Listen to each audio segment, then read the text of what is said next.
ඔබත් ඔබේ අම්මගේ හිතට ඉද්දලා තියෙනවද ආදරයක් හින්දා? අනිවාර්යෙන්ම. ආදරයෙන් නැති අපි කවුරුත් සමහර තැන්වලදී අම්මලා මම ඉස්කෝලේ යන කාලේ මම ඇත්තටම කියනවා මෙහෙම ආදර සම්බන්ධතාවයක් ඇති වුණාම අපේ අම්මලා එකට විරුද්ධ වුණා. ඒකදී අපේ අම්මලාගේ හිත අපිට ඉද්දන්න වෙනවා. නෑ අම්මා කැමති වුණත් මම මේක කරනවා. අන්න එහෙම ආයෙ හිතනවා පව් අම්මා එහෙම කියලා මොන හරි දෙයක් ලියුමක් හරි දීලා මාට්ටු වුණ ගමන් ඉස්කෝලෙන් හරි කවුරු හරි මිස් කෙනෙක් ඇවිල්ලා කියපු ගමන් ඒකට ඉතින් අම්මා දුක් වෙනවා. ඒකෝට ඉතින් ඒත් අම්මා ගැන හිතන්නේ අර ආදරේ හොරෙන් ආයෙ ලියුමක් යවනවා. ඒ වගේ මම හිතන්නේ ආදරේ හින්දා එහෙම අම්මගේ තාත්තගේ හිතේ දුන අවස්ථා තියෙනවා නේද? හරි ඔය ආදරය කරන දරංජි ජීවිතේ කවදා හරි දවසක මම තනියෙන් ඉන්නවා කියලා හිතන කෙනෙක්. මම දැනටමත් බැඳලා ඉන්නේ. ඉතින් මම බඳිනවා කියන එක තීරණය කරා. අවුරුදු 6ක් වෙනවා දැන් මැරි කරලා. ඒක ඇතුලේ මට සමහර විට මම මෙහෙම කතා කරාට කාලයක් එන්න පුළුවන්, සමහරට අයින් වෙන්න පුළුවන්, සමහරට එකට පින්නක් පුළුවන්. ඒක මම හිතන්නේ ජීවිතේ ඉස්සරහ අපිට තීරණය කරන්න බෑ.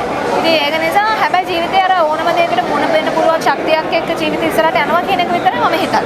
අවුරුදු 10ක් ජීවත් වුණත් ළමයි කොච්චර හිටියත් එකට ඉන්න බැරි නම් ඩිවෝස් වෙන එක හොඳයිද?